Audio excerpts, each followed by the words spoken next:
Bruno Studer pour La République En Marche. Merci beaucoup, Madame la Présidente, Monsieur le Président, Mesdames et Messieurs les ministres. J'associe à ma question mon homologue président de la Commission au Bundestag, Catherine Boude.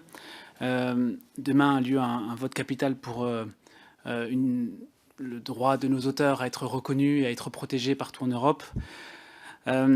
C'est un chantier sur lequel nous avons pu avancer ensemble.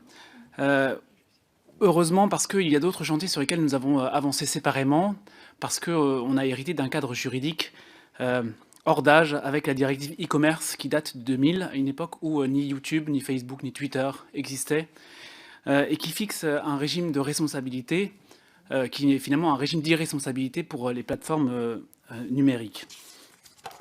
Nous avons donc légiféré séparément en 2017 avec la NetzDG en Allemagne pour lutter contre les contenus haineux.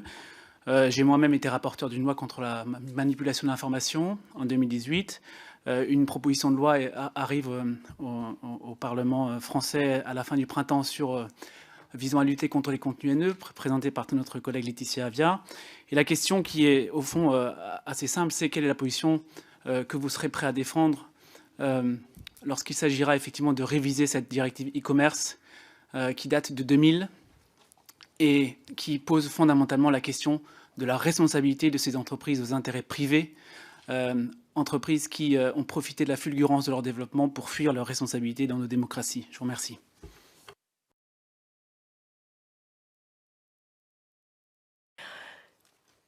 La question nous a été posée sur la responsabilité des plateformes, si je peux la résumer de manière un peu rapide.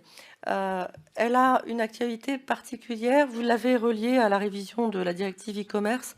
Moi, je voudrais la relier à une actualité encore plus immédiate, qui est l'adoption du règlement décidant du retrait automatique et immédiat des contenus terroristes en ligne. De ce point de vue-là, nous avons fait au Conseil un travail utile, notamment grâce à l'Allemagne et au Royaume-Uni. Il revient maintenant au Parlement européen de finaliser ce travail et de prendre ses responsabilités.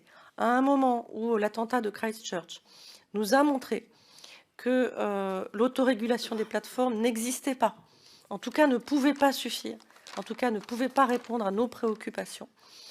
Je ne parle que des contenus terroristes, mais reste la question cruciale des contenus haineux, reste la question cruciale de la manipulation des processus électoraux. Ce sont des domaines sur lesquels l'Union européenne est le bon échelon pour agir, sur lesquels l'Union européenne ne doit pas avoir peur de s'imposer face aux plateformes, parce que ce que l'on voit aujourd'hui, c'est la loi de la jungle, c'est l'absence de loi, c'est le droit du plus fort et non pas la force du droit dans ce domaine, dans le secteur du numérique. Donc nous sommes évidemment profondément convaincus qu'on ne portera pas atteinte aux plateformes en les régulant. C'est en ne les régulant pas qu'on porte atteinte à la confiance que leur portent les utilisateurs.